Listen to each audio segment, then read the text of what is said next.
ದಾಮೋದರ ಶ್ರೀವಾಸದಿ ಗೌರ ಭಕ್ತ ವೃಂದ. ಹರೇ ಕೃಷ್ಣ ಕೃಷ್ಣ ಕೃಷ್ಣ ಹರೇ ಹರೇ, ಹರೇ ರಾಮ ರಾಮ ರಾಮ ಹರೇ.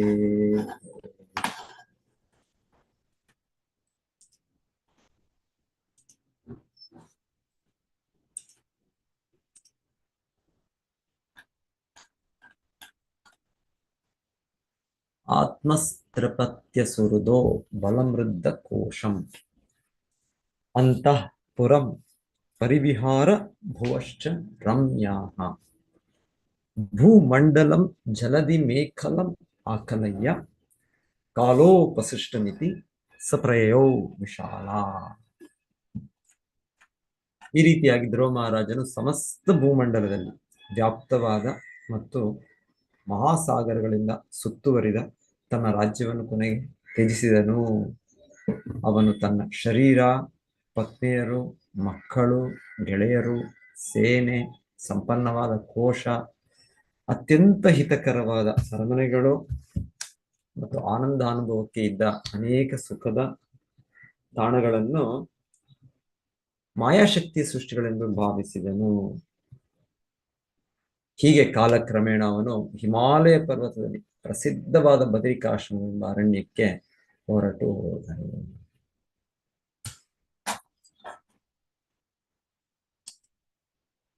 ಧ್ರುವ ಮಹಾರಾಜರು ಈಗ ತಮ್ಮ ಜೀವನದ ಪರಿಪೂರ್ಣತೆ ಭಗವದ್ಧಾಮಕ್ಕೆ ಹೋಗಕ್ಕೆ ಅವರು ಇನ್ನೊಂದು ಹೆಜ್ಜೆ ಇಡ್ತಾ ಇದ್ದಾರೆ. ಆಕ್ಚುಲಿ ಅವರು ಶುದ್ಧ ಭಕ್ತರು, ಅವರೆಲ್ಲಿದ್ರು ಕೂಡ ಅವರು ಆ ನೆಲೆಯಲ್ಲಿದ್ದಾರೆ, ಕೃಷ್ಣ ಪ್ರಜ್ಞೆಯಲ್ಲಿದ್ದಾರೆ. ಆದರೂ ಅವರು ನಮಗೆ ತೋರಿಸ್ತಾ ಇರೋದು ಒಂದು ರೀತಿ ಈ ಪ್ರಕ್ರಿಯೆ ಹಾದಿಯನ್ನು ಸ್ವೀಕರಿಸಬೇಕು. ಸೊ ವೈದಿಕ ವಿಧಾನ, ಹಾಗೆ ಬ್ರಹ್ಮಚರ್ಯ, ಗೃಹಸ್ಥ, ವಾನಪ್ರಸ್ಥ, ಸನ್ಯಾಸ. ಹೀಗೆ ಈ ಗೃಹಸ್ಥ ಜೀವನದಲ್ಲಿ ಅವರು ಭಗವಂತನ ಪ್ರತಿನಿಧಿಯಾಗಿ ನರದೇವ ಮಹಾರಾಜನು ಭಗವಂತನ ಪ್ರತಿನಿಧಿ. ಸೊ ಹಾಗೆ ಅವರೆಲ್ಲ ಕರ್ತವ್ಯಗಳನ್ನು ಮಾಡಿ 36,000 ವರ್ಷಗಳ ಕಾಲ ಅವರು ಆಳ್ವಿಕೆ ಮಾಡಿದ್ರು, ದೀರ್ಘಕಾಲ. ಸೊ ನಂತರ ಕೊನೆಗೆ ಅವರ ಮಗನು ವಯಸ್ಕರನಾಗಿ ಬಂದದ್ದೇ, ಇನ್ನ ಅವರು ಆ ಜವಾಬ್ದಾರಿ ಸ್ವೀಕರಿಸ್ತಾರೆ. ಹಾಗೆ ಅವರು ತಕ್ಷಣ ಅವರು ಕೂಡ ಈಗ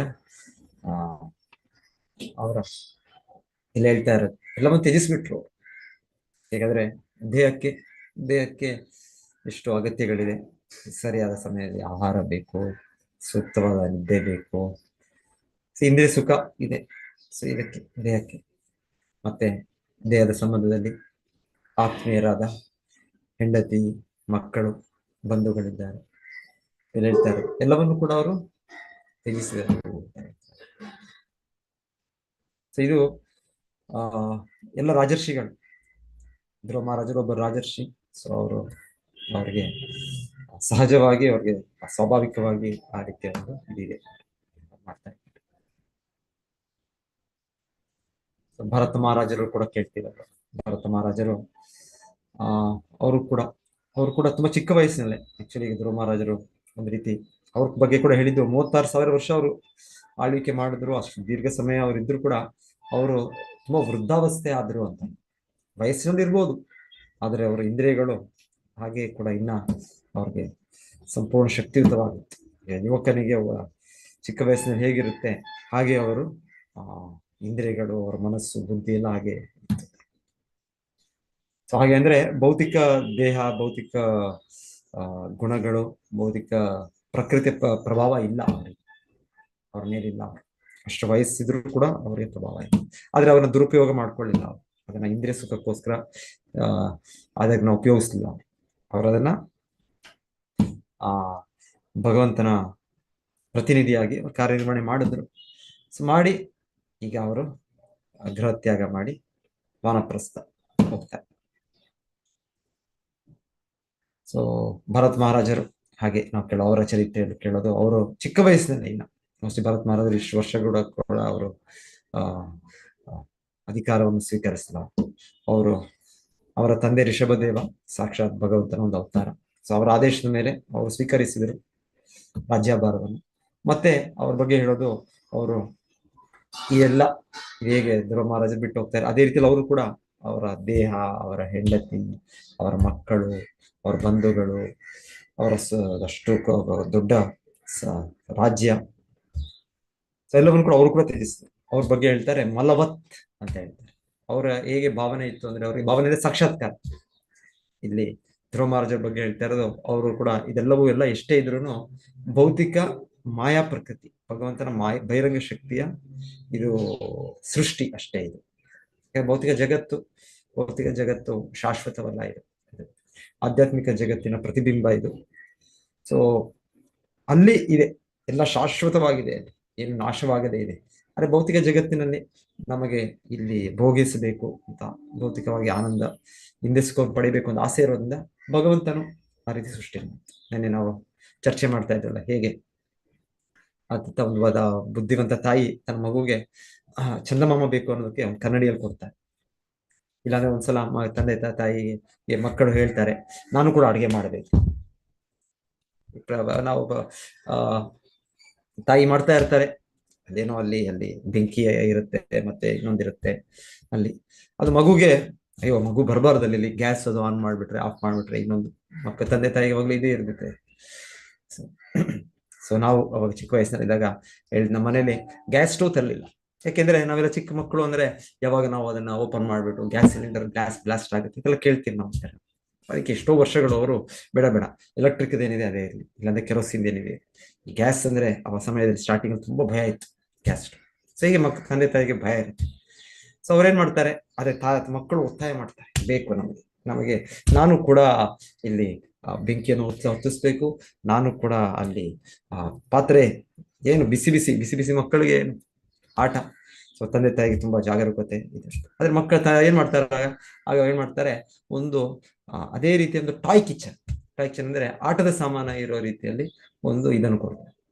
ಓಕೆ, ನೀನು ಅಡುಗೆ ಮಾಡ್ತೀಯ, ನೀನು ಮಾಡು, ನೀನು ಏನ್ ಸ್ವೀಟ್ ಮಾಡ್ತೀಯ, ಗುಲಾಬ್ ಜಾಮೂನ್ ಮಾಡ್ತೀಯ ಮಾಡು, ಇಲ್ಲ ನೀನು ಹಾಗೆ ಮಾಡು ಅಂದ್ರೆ ಮಗುಗೆ ಆಟ ಎಲ್ಲವೂ.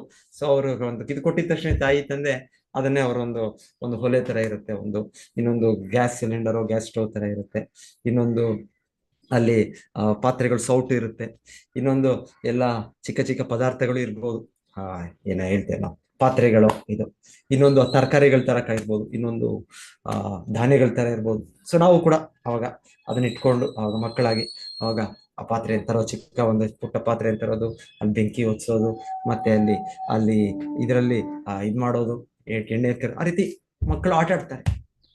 ಸೊ ಆಕ್ಚುಲಿ ಅದಿಲ್ಲ, ಅದರಿಂದ ಏನಾದ್ರು ತಯಾರಾಗಿದೆ, ಅದರಿಂದ ಗುಲಾಬ್ ಜಾಮೂನ್ ಬರುತ್ತೆ, ಅದರಿಂದ ಏನಾದ್ರು ಏನು ಪಕೋಡ ಬರುತ್ತೆ, ಏನು ಬರೋದಿಲ್ಲ ಅದರಿಂದ. ಆದ್ರೆ ಮಗುಗೆ ಅಷ್ಟೇ ಸಾಕು, ಮಗುಗೆ ನನಗೆ ಸಿಕ್ತು, ನನಗೆ ಅಡುಗೆ ಮನೆ ಸಿಕ್ತು, ಅಡುಗೆ ಎಲ್ಲ ಸಲಕರಣೆ.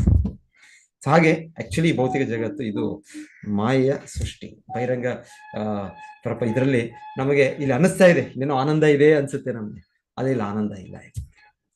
ಪ್ರಜಾಹಾತಿ ಯದಾ ಕಾಮಾನ್ ಸರ್ವಾನ್ ಪಾರ್ಥ ಮನೋಗತ ಆತ್ಮನ್ಯೇವಾತ್ಮನ ತುಷ್ಟ ಸಿತದೀರ್ ಮುನಿರುಚ್ಯತೆ. ಸೊ ಭಗವಂತನು ಹಾಗೆ ಗೀತೆಯಲ್ಲಿ ತಿಳಿಸ್ಕೊಡೋದು, ಈ ಎಲ್ಲ ಭೌತಿಕ ಕಾಮನೆಗಳು ನಮಗಿದೆ, ಇದನ್ನ ಸಿಕ್ಕರೆ ನಂಗೆ ಆನಂದ ಅಂತ ಅನ್ಕೊಳ್ತಾ ಇದ್ದೇನೆ. ಪ್ರಜಾಹಾತಿ ಯದಾ ಕಾಮ. ಆದ್ರೆ ಕೃಷ್ಣ ಹೇಳ್ತಾರೆ, ಇದೆಲ್ಲ ಸರ್ವಾನ್ ಪಾರ್ಥ ಮನೋಗತ, ಇದು ಮನಸ್ಸಿನ ಸೃಷ್ಟಿ ಅಷ್ಟೇ, ಮನಸ್ಸಿನ ಕಲ್ಪನೆ ಅಷ್ಟೇ. ಇದರಲ್ಲಿ ನಾನು ಇಷ್ಟು ಆನಂದವನ್ನು ಅನುಭವಿಸ್ತಾ ಇದ್ದೆ. ನಮಗೂ ಕೂಡ ಅನ್ಸುತ್ತೆ, ನೋಡಿ ಅವರು ಎಷ್ಟು ಶ್ರೀಮಂತರಿದ್ದಾರೆ, ನೋಡಿ ಅವರು ಎಷ್ಟು ಅವ್ರಿಗೆ ಅವರ ಕುಟುಂಬ ಅವರು ಅಷ್ಟು ಇದಿದೆ ಅವರಿಗೆ, ಹಾಗಾಗಿ ಅವ್ರು ಎಷ್ಟು ಆನಂದಿಸ್ತಾ ಇದ್ದಾರೆ, ಎಷ್ಟು ದೊಡ್ಡ ದೊಡ್ಡ ಕಾರ್ ಇದೆ, ದೊಡ್ಡ ದೊಡ್ಡ ಬಿಲ್ಡಿಂಗ್ ಇದೆ, ಇನ್ನು ಹಣ ಅಷ್ಟಿದೆ. ಈಗ ನಮ್ಗೆ ಅನ್ಸುತ್ತೆ, ನಮ್ಗೆ ಆಕ್ಚುಲಿ ಅದು ಅಲ್ಲಿ ಆನಂದ ಇಲ್ಲ. ಸೊ ಪ್ರಭುಪಾದರು ಹೋದಾಗ ಅಮೆರಿಕ ಎಲ್ಲ ನೋಡಿದ್ರು, ಅಲ್ಲಿ ಅಷ್ಟು ಶ್ರೀಮಂತಿಕೆ ಇದೆ, ಅಲ್ಲಿ ಅವ್ರ ತಂದೆ ತಾಯಿಯರು ಅಷ್ಟು ಹಣ ಗಳಿಸಿದ್ದಾರೆ, ಮತ್ತೆ ಇನ್ನೊಂದಿದೆ. ಆದ್ರೆ ಅಲ್ಲಿ ಅವ್ರಿಗೆ ಯುವಕರಿಗೆ ಅಲ್ಲಿ ಸುಖ ಶಾಂತಿ ಆನಂದ ಇಲ್ಲ. ಅವರೆಲ್ಲರೂ ಕೂಡ ಏನಾಗ್ತಾರೆ, ಕೊನೆಗೆ ಮನೆ ಬಿಟ್ಟು ಅವ್ರೆಲ್ಲ ಹಿಪ್ಪಿಗಳಾಗ್ತಾರೆ. ಸೊ ಆಚಾರ್ಯ ಶ್ರೀಲ ಪ್ರಭುಪಾದರು ಹೋಗಿ ಹಾಗೆ ಆಕ್ಚುಲಿ ಹೇಳ್ತಾರೆ, ಇದೆಲ್ಲ ಭಗವಂತನ ವ್ಯವಸ್ಥೆ. ಹಾಗೆ ಆಚಾರ್ಯರು ಹೋದಾಗಲ್ಲಿ ಅವರಿಗೆ ಅವರ ಇದನ್ನು ವಾಕ್ಯವನ್ನು ಕೇಳೋದಕ್ಕೆ ಮತ್ತೆ ಅವರನ್ನು ಪಾಲನೆ ಮಾಡೋದಕ್ಕೆ ಹಾಗೆಲ್ಲ ರೆಡಿ ಅಲ್ಲಿ ಸನ್ನಿವೇಶಗಳು. ಯಾಕಂದ್ರೆ ಅಲ್ಲಿ ಅಷ್ಟು ಸಮೃದ್ಧಿ ಇತ್ತು ಆಗ. ಹಾಗೆ ಭಾರತನು ಕೂಡ ಸಮೃದ್ಧಿ ಆಗ್ತಾ ಇದೆ ದೇಶ ಈಗ ಮತ್ತೆ. ಸೊ ಹಾಗೆ ಇವಾಗ ಜನರಿಗೆ ಇದರಿಂದ ಆನಂದ ಇಲ್ಲ. ಹೇಗೆ ಒಂದು ಆ ಮೀನಿಗೆ ಅದಕ್ಕೆ ನಾವು ನೀರಿನ ಹೊರಗೆ ತಂದು ಆ ಮೀನಿಗೆ ಅದಕ್ಕೆ ಏನೇನ್ ಬೇಕು, ಮೀನಿಗೆ ಎಲ್ಲಾ ಸೌಕರ್ಯಗಳು ಕೊಟ್ರೆ ಅದು ಆನಂದವಾಗಿರಕ್ಕೆ ಸಾಧ್ಯ ಆಗೋದಿಲ್ಲ. ಅದು ಮೀನು, ಅದು ಜಲಪ್ರಾಣಿ.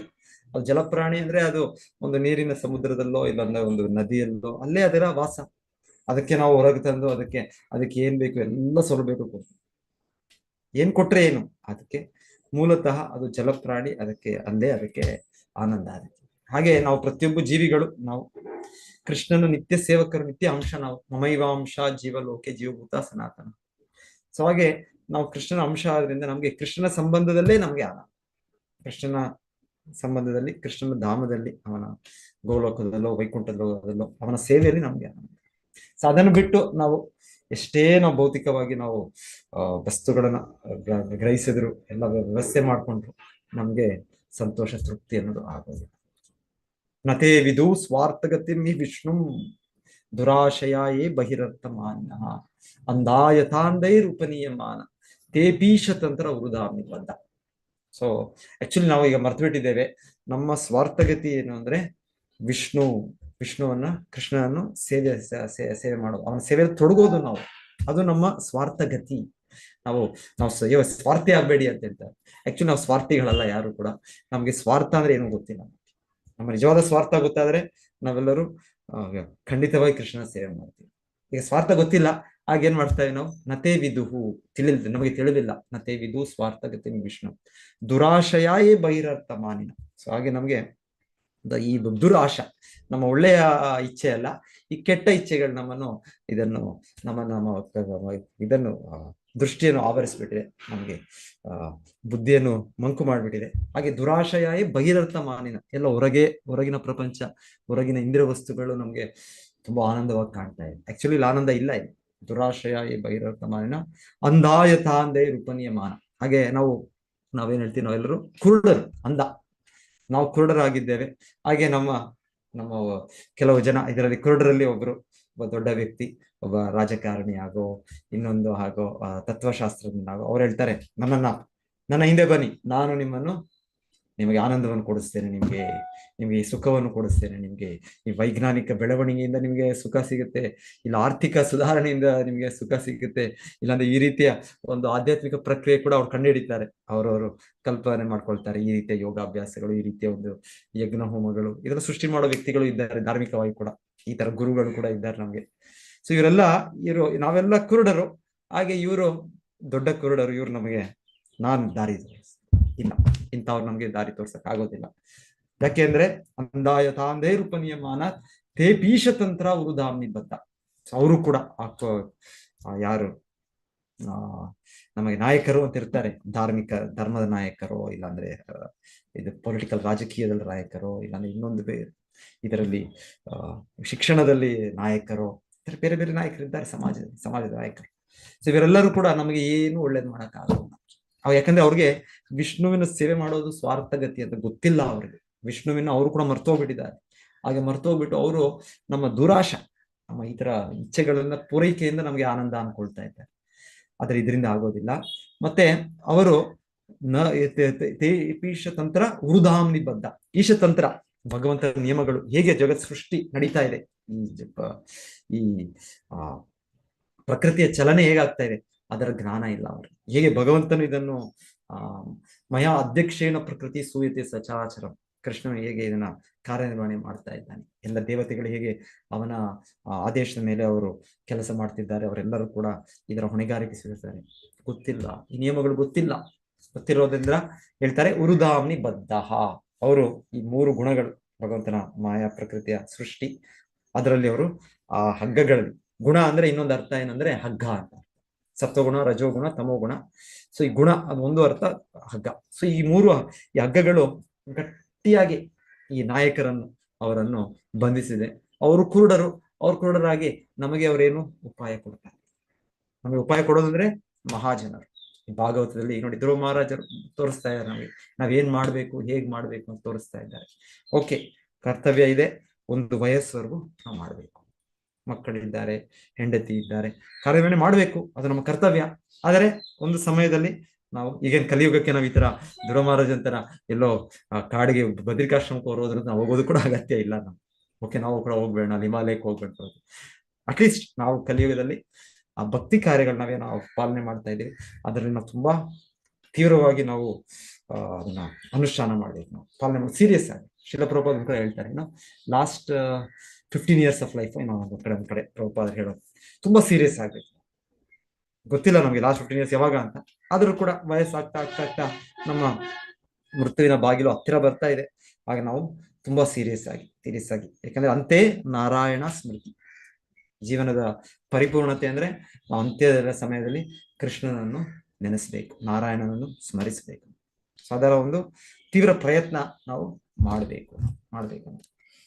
ಸೊ ಇಲ್ಲಿ ಧ್ರುವ ಮಹಾರಾಜರು ಅಷ್ಟ ದೊಡ್ಡ ಮಹಾರಾಜರು, ಅವ್ರ ಬಗ್ಗೆ ಇಲ್ಲಿ ಶ್ರೀಲ ಪ್ರಭುಪಾದ ಹೇಳ್ತಾರೆ, ಅವರ ಹಿನ್ನೆಲೆ ಏನೋ ಬೇರೆ ಇತ್ತು. ಮೊದಲು ಅವರು ಭಗವಂತನ ಹತ್ರ ಹೋದಾಗ ಚಿಕ್ಕ ವಯಸ್ಸಿನಲ್ಲಿ ಅವ್ರೊಂದು ಸೇಡಿನ ಭಾವ ಇತ್ತು. ನನ್ನ ಚಿಕ್ಕಮ್ಮ ನನಗೆ ಈ ರೀತಿ ಅಗೌರವ ಮಾಡ್ಬೇಕು, ಸೊ ನಾನು ತೋರಿಸ್ತೀನಿ, ನಾನೇನು ಅಂತ ನಾನು ತೋರಿಸ್ತೀನಿ. ಸೊ ನಾವು ಹೇಳ್ತೀವಲ್ಲ ಒಂದ್ಸಲ ಯಾರು ನಮ್ಗೆ ಏನಾದ್ರು ಇದು ಮಾಡ್ಬಿಟ್ರೆ ನಾವು ಆತರ, ಸೊ ನನ್ನ ಕೆಪಾಸಿಟಿ ಏನು ಅಂತ ತೋರಿಸ್ತೀನಿ. ಸೊ ಈಗಿರುತ್ತೆ ಈಗ ನಮಗೆ ಆ ರೀತಿ ಒಂದು ಚಾಲೆಂಜಿಂಗ್ ಭಾವನೆ, ಆತರ ರಾಜಸಿಕ ಭಾವನೆ ಎಲ್ಲೋ ಆತರ ಇರ್ಬೋದು. ಆದ್ರೆ ಇಲ್ಲಿ ಹೇಳ್ತಾ ಇದಾರೆ, ಆದ್ರೆ ಭಕ್ತಿ ಕಾರ್ಯದಲ್ಲಿ ತೊಡಗಿದ್ರೆ ಅಂತಿಮವಾಗಿ ಭಗವಂತನು ಪರಿಪೂರ್ಣತೆಯನ್ನು ಕೊಡ್ತಾನೆ. ಧ್ರುವ ಮಹಾರಾಜರಿಗೆ ಆಗ್ಲೇ ಗೊತ್ತಾಗೋಯ್ತು, ಅವ್ರು ಮಾಡಿದ ತೀವ್ರ ತಪಸ್ಸೆಯಲ್ಲೇ ಅವ್ರಿಗೆ ಕೊನೆಯಲ್ಲಿ ಗೊತ್ತಾಯ್ತು, ನಾನು ಇದಕ್ಕೋಸ್ಕರ ಭಗವಂತನ ಭಕ್ತಿ ಕಾರ್ಯಗಳು ಮಾಡಿದ್ದ, ನಾನು ನನ್ನ ಹೆಸರಿಗೋಸ್ಕರ, ನನ್ನ ಒಂದು ಪದವಿಗೋಸ್ಕರ, ನನ್ನ ಸ್ಥಾನಕ್ಕೋಸ್ಕರ ಮಾಡಿದ್ದ ನಾನು. ಆಮೇಲೆ ಅವರು ಆಗಲೇ ಕೂಡ ಅವರು ಆ ಭಾವವನ್ನು ಬಿಟ್ಬಿಟ್ರು, ಆ ಸೇಡಿನ ಭಾವ, ಆ ರೀತಿಯ ಒಂದು ಇದು ಅವ್ರದ್ದು ರೋಷ ಅದೆಲ್ಲ ಹೋಯ್ತು, ಆಗ್ಲೇ ಹೊಟ್ಟೋಯ್ತು. ಆದ್ರೂ ಕೂಡ ಅವರ ಇಚ್ಛೆ ಇತ್ತು, ಹಾಗೆ ಭಗವಂತನ ಅವರಿಗೆ ಪೂರೈಕೆ ಮಾಡಿದ್ದು.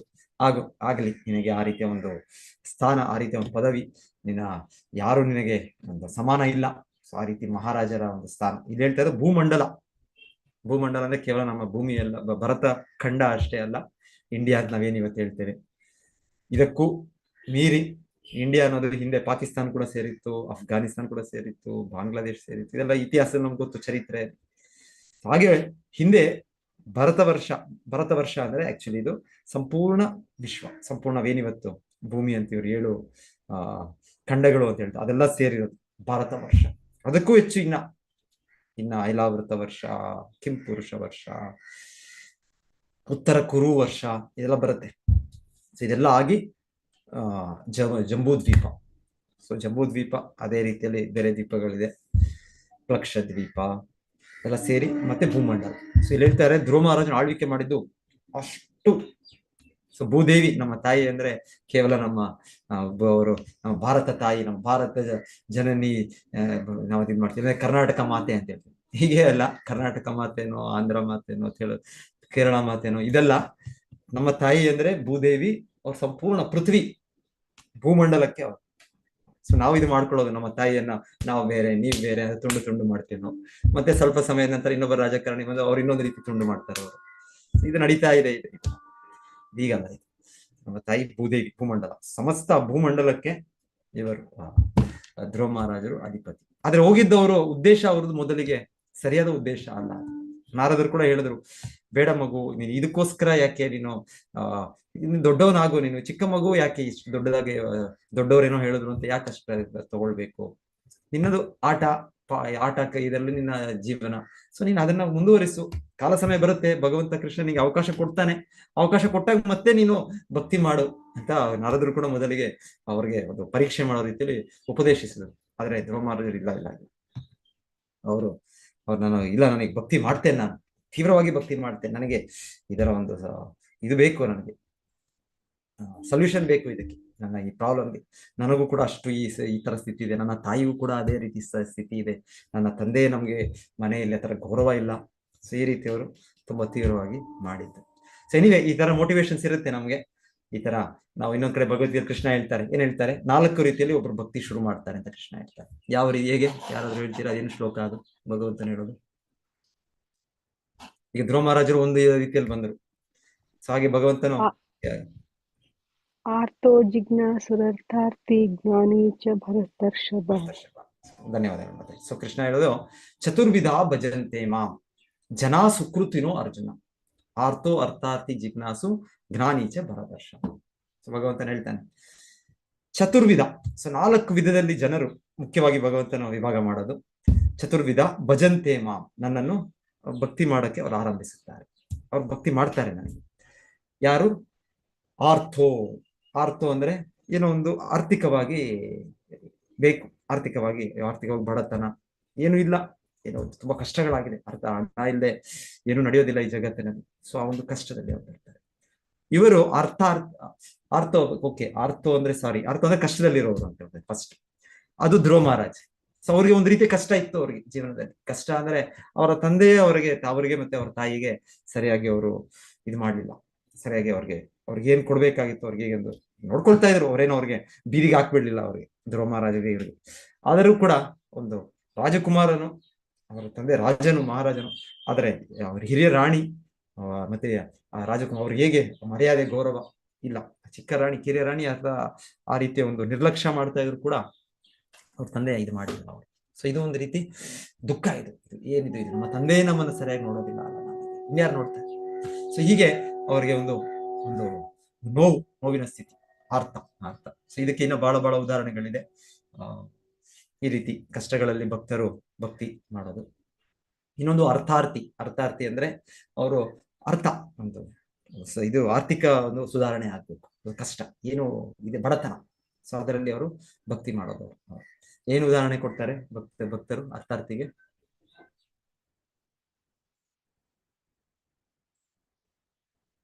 ಸೊ ಒಂದ್ ರೀತಿ ಧ್ರುವ ಮಹಾರಾಜನ್ ಕೂಡ ಹೇಳ್ಬೋದು, ಪದವಿ ಒಂದು ದೊಡ್ಡ ಸ್ಥಾನ ಬೇಕು ಅಂತ. ಇಲ್ಲಾಂದ್ರೆ ಏನು ಉದಾಹರಣೆ ಕೊಡ್ತೀರಾ ನೀವು ಭಗವದ್ಗೀತಾ ಫಸ್ಟ್ ಲೆವೆಲ್ ಕ್ಲಾಸ್ ಅಲ್ಲಿ?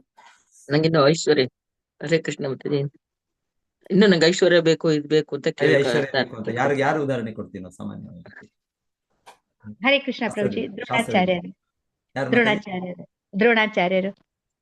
ದ್ರೋಣಾಚಾರ್ಯರು ಒಂದ್ಸಲ ಅವರು ಆರ್ಥಿಕವಾಗಿ ಕೇಳ್ಕೊಳ್ತಾ ಇದ್ರ.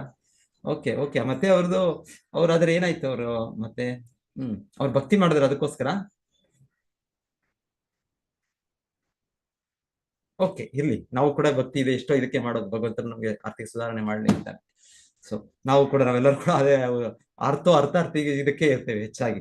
ಸಾಮಾನ್ಯವಾಗಿ 99% ಅಂತಾನೆ ಹೇಳ್ಬೋದು ನಾವೆಲ್ಲರೂ ಭಕ್ತಿ ಮಾಡೋದು ಏನೋ ಒಂದು ಕಷ್ಟಗಳಲ್ಲಿ ಇದ್ದೀವಿ ನಾವು, ಹಾಗಾಗಿ ಭಕ್ತಿ ಸ್ಟಾರ್ಟ್ ಮಾಡಿದ್ವಿ. ಒಂದು ಆರ್ಥಿಕವಾಗಿ ಸುಧಾರಣೆ ಬೇಕಿತ್ತು ನಮ್ಗೆ, ಹಾಗೆ ನಾವು ಭಕ್ತಿ ಶುರು ಮಾಡ್ತೀವಿ. ಅರ್ಥಾರ್ಥಿ. ಜಿಜ್ಞಾಸು ಅಂದ್ರೆ ಇನ್ನ ಸ್ವಲ್ಪ ಮೇಲೆ ಮಟ್ಟದ ವ್ಯಕ್ತಿ. ಆ ವ್ಯಕ್ತಿಗೆ ಸ್ವಲ್ಪ ಕುತೂಹಲತೆ ಇರುತ್ತೆ, ತಿಳ್ಕೊಳ್ಬೇಕು ಯಾಕೆ ಹೀಗಾಗ್ತಾ ಇದೆ, ಯಾಕೆ ಹಾಗಾಗ್ತಾ ಇದೆ, ಈ ಜಗತ್ತು ಹೇಗೆ ನಡೀತಾ ಇದೆ, ಇದರ ಹಿಂದೆ ಯಾರಾದ್ರೂ ಇದ್ದಾರಾ, ಭಗವಂತನಂತ ಒಬ್ಬ ಇದ್ದು ಇದನ್ನೆಲ್ಲ ಕಾರ್ಯನಿರ್ವಹಣೆ ಮಾಡ್ತಾ ಇದ್ದಾನ, ಇದರಲ್ಲಿ ಪ್ರಕೃತಿಯಲ್ಲಿ ಯಾಕೆ ಈ ತರ ಒಂದೇ ತರ ಇಲ್ಲ, ಒಬ್ಬರು ಮೇಲ ಸ್ಥಾನದಲ್ಲಿದ್ದಾರೆ, ಒಬ್ಬರು ಕೆಳಗ ಸ್ಥಾನದಲ್ಲಿದ್ದಾರೆ. ಸೊ ಇದೆಲ್ಲ ಯಾಕೆ ಆಗ್ತಾ ಇದೆ ಅಂದ್ರೆ ಒಂದು ಕುತೂಹಲತೆ ಇದೆ. ಈ ತತ್ವವನ್ನು ಫಿಲಾಸಫಿ ಇದನ್ನು ಅರ್ಥ ಮಾಡ್ಕೊಳ್ಳುತ್ತೆ, ಅವ್ರನ್ನ ಜಿಜ್ಞಾಸು ಅಂತ ಹೇಳ್ತಾರೆ.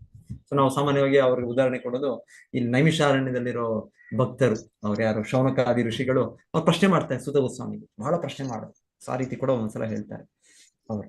ಸೊ ಜಿಜ್ಞಾಸು.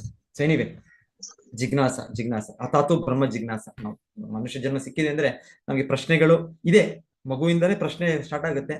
ಆದ್ರೆ ಹೇಗೋ ಏನೋ ನಾವು ದೊಡ್ಡವರಾಗ್ತಾ ಆ ಪ್ರಶ್ನೆಗಳು ಮರ್ತೋಗ್ಬಿಡುತ್ತೆ. ಇಲ್ಲಾಂದ್ರೆ ಮನುಷ್ಯನಿಗೆ ಸ್ವಾಭಾವಿಕವಾಗಿ ಪ್ರಶ್ನಿಸುವ ಒಂದು ಇದು ಇದೆ, ಒಂದು ಭಗವಂತನ ಹತ್ರ ಕೊಟ್ಟಿದ್ದಾನೆ ಆ ಸಾಮರ್ಥ್ಯ.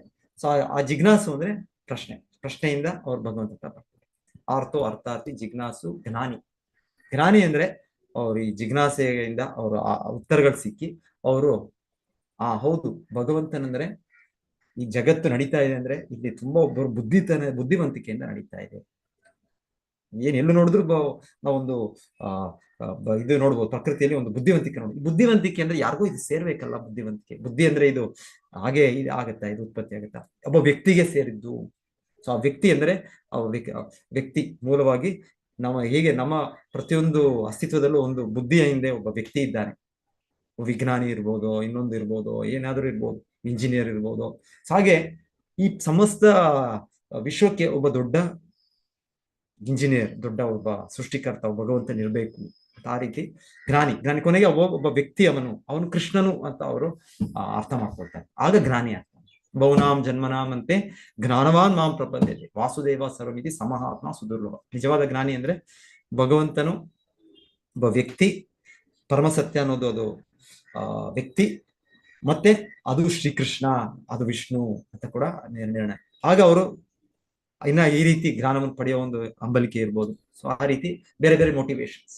ಸೊ ಇಲ್ಲಾಂದ್ರೆ ಇನ್ನೊಂದು ಸ್ಟೋರಿ ಹೇಳ್ತಾರಲ್ಲ, ಒಬ್ಬ ಕಳ್ಳ ಬಂದಂತೆ. ಒಬ್ಬ ಕಳ್ಳ ಎಲ್ಲೋ ಒಂದು ಭಾಗವತ ಪ್ರವಚನ ನಡೀತಾ ಇತ್ತು. ಒಬ್ಬ ಭಾಗವತ ವಕ್ತಾರರು ಹೇಳ್ತಾ ಇದ್ರು, ಅವ್ರ ವಿವರಣೆಯಲ್ಲಿ ಹೇಳ್ತಾ ಇದ್ರು, ಕೃಷ್ಣನು ನಿತ್ಯವಾಗಿ ವೃಂದಾವನದಲ್ಲಿ ಇದ್ದಾನೆ. ವೃಂದಾವನಂ ಪರಿತ್ಯಜ್ಯ ಪಾದಮೇಕಂ ನ ಗಚ್ಚತಿ. ಇದು ಶಾಸ್ತ್ರದ ಮಾತು ಏನು ಅಂದ್ರೆ, ಕೃಷ್ಣ ನಿತ್ಯವಾಗಿ ವೃಂದಾವನದಲ್ಲಿದ್ದಾನೆ. ಆಕ್ಚುಲಿ ಕೃಷ್ಣನ್ ನಾವು ಕೇಳ್ತೇವೆ 5,000 ವರ್ಷಗಳ ಹಿಂದೆ ಅವನ ಬಾಲ್ಯದಲ್ಲಿ ವೃಂದಾವನ ನಡೀತು, ಮತ್ತೆ ಕೃಷ್ಣನು ಮಥುರಾ ಹೊರಟುಬಿಟ್ಟ ಅಂತ ಹೇಳ್ತೇವೆ. ಆದ್ರೆ ಕರೆಕ್ಟು, ಅದು ಕೃಷ್ಣನ ವಿಸ್ತರಣೆಯಾದ ವಾಸುದೇವ ಕೃಷ್ಣ. ಆದ್ರೆ ಮೂಲತಃ ನಂದಕುಮಾರ ಯಶೋಧಾನಂದನ ಕೃಷ್ಣನು ಅವನು ಸದಾ ಅವನು ವೃಂದಾವನದಲ್ಲೇ ಇದ್ದಾನೆ. ಅವನು ಕಾಣಿಸ್ಕೊಳ್ಳೋದಿಲ್ಲ ಅಷ್ಟೇ, ಅವನು ವ್ಯಕ್ತವಾಗ್ಬೋದು ಅವ್ಯಕ್ತವಾಗ್ಬೋದು, ಅವನ ಅಚಿಂತ್ಯ ಶಕ್ತಿ.